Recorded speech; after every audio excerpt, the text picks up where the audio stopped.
Hi yours, welcome to BRK entertainment. నేను మీ ఉమా. ఈరోజు మనతో పాటు ఉన్నారు డైరెక్టర్. సో చాలా మంది డైరెక్టర్‌ని ఇంటర్వ్యూస్ చేస్తూ ఉంటాం. ఈరోజు స్పెషల్ ఏంటనుకుంటున్నారా? ఒక లేడీ డైరెక్టర్‌తో ఉన్నామండి. సో ఇండస్ట్రీలో ఆర్టిస్ట్‌గా అయితే ఈజీగా సర్వైవ్ అవ్వచ్చు గానీ, ఒక అమ్మాయి డైరెక్టర్‌గా రావాలి అంటే చాలా టఫ్ అని నేను ఫీల్ అయితాను. సో అసలుకి తన డైరెక్టర్ జర్నీ ఎలా స్టార్ట్ అయింది? తనకి ఇన్స్పిరేషన్ ఎవరు? ఏంటనేది తెలుసుకుందాం. ఎవరో కాదు, రాజరాజేశ్వరి త్రిపుర. అంటే 2 నేమ్స్ పెట్టుకున్నారు. అసలు దీని స్టోరీ ఏంటో కూడా అడుగుదాం. హాయ్. హాయ్ అండి. అంటే ఇప్పుడు మేము రాజరాజేశ్వరి అని పిలవాలా? త్రిపుర అని పిలవాలా? షార్ట్ కట్‌లో ఆర్ఆర్‌టి అన్నా ఓకే. ఆర్ఆర్‌టి. ఇంక నేను ట్రిపుల్ ఆర్ అనలేదు మీరు. ఆర్ఆర్‌టి ఇది కూడా యాహ్! బావుంది. ఓకే. మీ స్క్రీన్ నేమ్ ఇట్లా పెట్టుకుంటున్నారా ఆర్ఆర్‌టి అని? అంటే పలకడం ఇబ్బందయితే షార్ట్‌గా ఆర్ఆర్‌టి అనొచ్చు. సో మాకు రాజరాజేశ్వరి అనగానే అమ్మవారు గుర్తొస్తుంటారు బేసిక్‌గా. అవును. మళ్ళీ త్రిపుర అని మళ్ళీ యాడ్ చేశారు. మా ఫాదర్ అది యాడ్ చేయమన్నారండి. Okay. So first finally of all thank you అండి మంచి ఇంట్రో ఇచ్చినందుకు. అదేం లేదు. సో చెప్పండి, యాక్చువల్‌గా మీరు హీరోయిన్‌లా ఉన్నారు. బట్ ఎందుకు డైరెక్టర్ అవుతున్నారు? థాంక్స్ అండి. లేదు, మంచి బ్లూ శారీలో చాలా క్యూట్‌గా మంచి స్మైల్. సో సీరియస్‌లీ హీరోయిన్‌లా ఉన్నారు. బట్ డైరెక్షన్ సైడ్ ఎందుకొచ్చారు? యాక్చువల్లీ అసలు మీ మీ స్మైల్ బాగుంది. వచ్చినప్పటి నుంచి అదే చూస్తున్నా. అర్రే! వద్దు, ఇవాళ నేను టిఫిన్ చేసి రాలేదు. ఓకే ఫైన్, ఇంకా ఈరోజు లంచ్ కూడా చేయాల్సిన అవసరం లేదు నేను. సో చెప్పండి, యాక్చువల్లీ మీరు చూస్తేనేమో చాలా మంచి హీరోయిన్ మెటీరియల్‌లా ఉన్నారు. అంటే థాంక్స్. లైక్ సో బట్ ఎందుకు మీరు డైరెక్షన్ అంటే చాలా టఫ్ ఉంటుంది. హార్డ్‌గా ఉండాలి. సో అంతమందిని మెయింటైన్ చేయాలి. అంటే ఇంక కెప్టెన్ ఆఫ్ ద షిప్ అంటారు. సినిమా హిట్ అయిన డైరెక్టరే, ఫ్లాప్ అయిన డైరెక్టరే. సో అమ్మాయిలంటే కొంచెం సెన్సిటివ్‌గా ఉంటారు. అలా చాలా సున్నితంగా ఉండే మీరు ఎందుకు ఈ డైరెక్షన్ సైడ్ వచ్చారు? యాక్చువల్లీ నా జర్నీ నేను డెస్టినీ అని నమ్ముతానండి. ఓకే. చిన్నప్పటి నుంచి సినిమాలు చూసి అలాంటి బ్యాక్‌గ్రౌండ్ ఏం లేదు.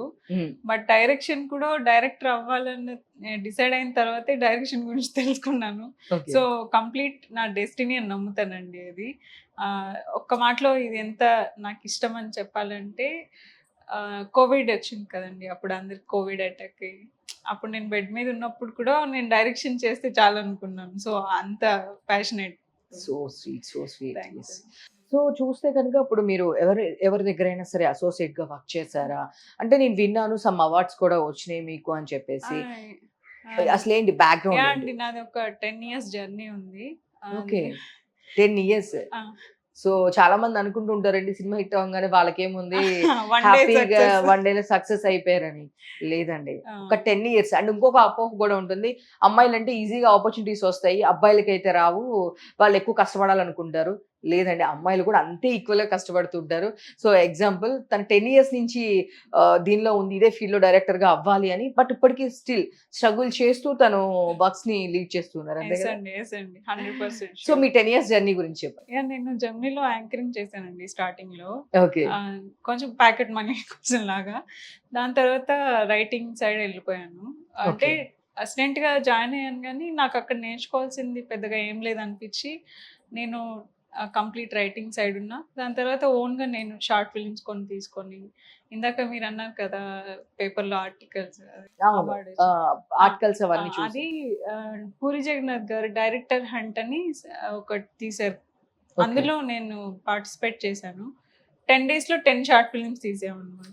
ఓహ్! 10 డేస్‌లో 10 10 short short films. Films. Oh! Not అంటే ఈజీ. పూరి సార్ ఇలాగా 10 కాన్సెప్ట్స్ ఇచ్చి తీయమని చెప్పారు. ఓకే. నాకు నేను పెట్టుకున్నాను. ఈ 10 డేస్‌లో 10 తీయాలి అని నాకు నేను పెట్టుకొని తీశానన్నమాట. అందులో ఒకటి సెలెక్ట్ అయింది. నామినేషన్స్ వెళ్ళిందన్నమాట. ఓకే. అది ఆర్టికల్‌లో వచ్చింది. సో నేను చూసాను మీది సినిమా క్రౌడ్ ఫండింగ్‌తో చేస్తున్నారు అని చెప్పేసి అవునండి. విన్నాను. సో అవును. క్రౌడ్ ఫండింగ్‌తో అంటే అది ఎప్పుడు కంప్లీట్ అవుతుందో తెలీదు. అండ్ అవునండి. అంత మనీ కలెక్ట్ అవ్వాలి. సో అవును. స్ట్రగుల్స్‌తో నడుస్తూ ఉంటుంది. అవునండి. సో మీకెప్పుడు అనిపించలేదా ఈ 10 ఇయర్స్ ఆఫ్ జర్నీలో నాకెందుకు హ్యాపీ లైఫ్‌లో మీరు ఆర్టిస్ట్‌గా ట్రై చేస్తే మేబీ ఇంతకన్నా తొందరగా సక్సెస్ అయ్యేవాళ్ళేమో. అంటే లేదు అంటే ఇంక హ్యాపీగా ఇంకో జాబ్ చేసుకోవచ్చు అవును. కదా! అవునవును. అప్పుడు అనుకోవచ్చు కదా! అవునండి. అంటే అమ్మాయికైతే ఇంట్లో ఎన్ని ఇయర్స్ అయినా టైమ్ అబ్బాయికైతే ఎన్ని ఇయర్స్ అయినా టైమ్ ఇస్తారేమో గానీ అమ్మాయికి కొంచెం టైమ్ ఇవ్వాలి అంటే పేరెంట్స్ ఆలోచిస్ చాలా ప్రెషర్ ఉంటుంది. అవును. సో మీ పేరెంట్స్ గురించి చెప్పండి. వాళ్ళు ఫస్ట్ అసలు మీరు డైరెక్షన్ అనంగానే ఎలా రియాక్ట్ అయ్యారు? యాక్చువల్లీ మా పేరెంట్స్ డాక్టర్స్ అండి ఇద్దరు.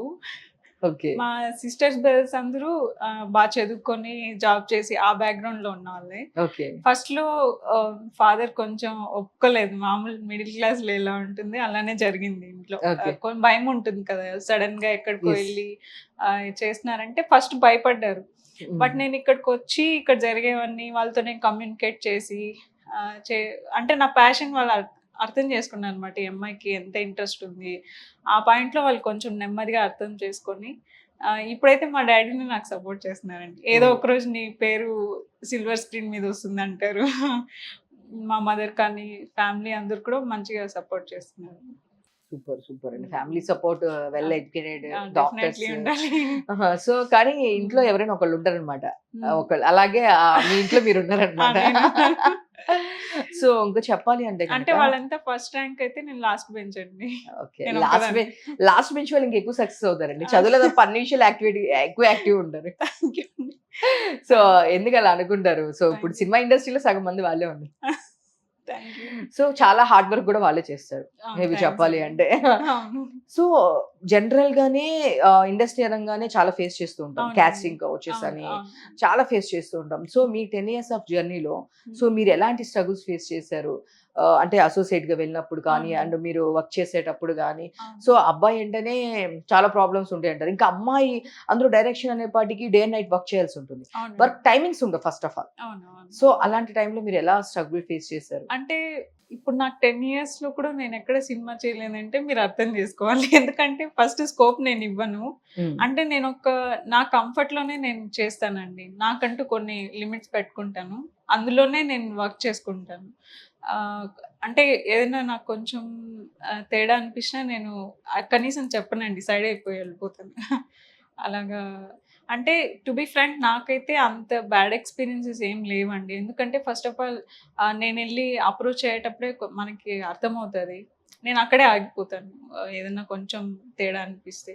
ఆ, నా విషయంలో నాకు జరిగింది ఏంటంటే అమ్మాయిని నమ్మి ఒక 3 కోట్లు ఎలా పెట్టాలి, 4 కోట్లు ఎలా పెట్టాలి అలా ఆలోచించారే తప్పితే బ్యాడ్గా అయితే నాకు అంత ఎక్స్పీరియన్స్ ఏం లేదు.